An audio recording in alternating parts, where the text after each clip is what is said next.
RMC, l'immanquable grande gueule, Sylvain Grandserre. Alors, monsieur l'instituteur, tu as entendu la voix d'un gamin qui pourrait être dans ta classe. Hein. Je vois que ça te touche, ça t'émeut. Qu'est-ce qu'on fait? Comment peut-on réagir? Toi, le directeur d'école. Ça me touche d'abord parce qu'à titre personnel, mon premier poste, c'était dans une classe d'enfants handicapés. Voilà, j'ai commencé ma carrière comme ça, une espèce de bizutage. J'étais balancé sans formation avec des élèves handicapés. C'est une façon qu'avait l'éducation nationale à l'époque de nous récompenser du concours. Et hier, justement, on faisait de la chorale avec ma classe et des adultes handicapés. Donc c'est un sujet auquel je suis sensible. Qu'est-ce qu'on fait? Plus que vous ne le pensez, mais pas assez au regard de la situation. Plus que vous ne le pensez, parce que depuis la loi du 11 février 2005, il y a quand même une obligation. C'est-à-dire que normalement, en principe, et c'est tout le problème des principes, c'est leur mise en œuvre, en principe, les élèves ont le droit d'aller à l'école. Et c'est à l'école de s'adapter.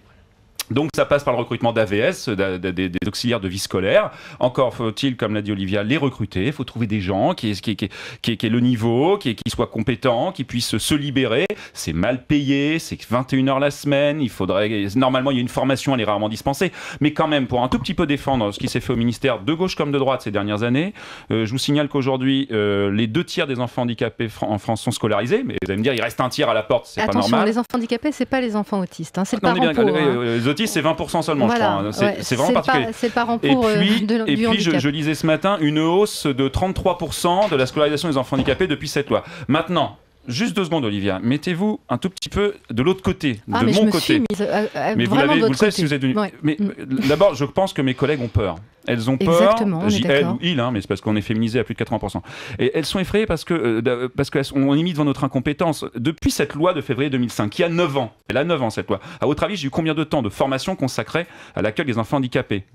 Zéro. Voilà. On m'a pompé l'air, on m'a bouffé du temps et de l'énergie à tout un tas d'âneries, de trucs débiles, avec ce cancer qui est la bureaucratie dans l'éducation nationale. On m'a jamais donné 1 minute pour réfléchir. Je ne demande même pas des solutions. 1 minute pour réfléchir à l'accueil des enfants handicapés.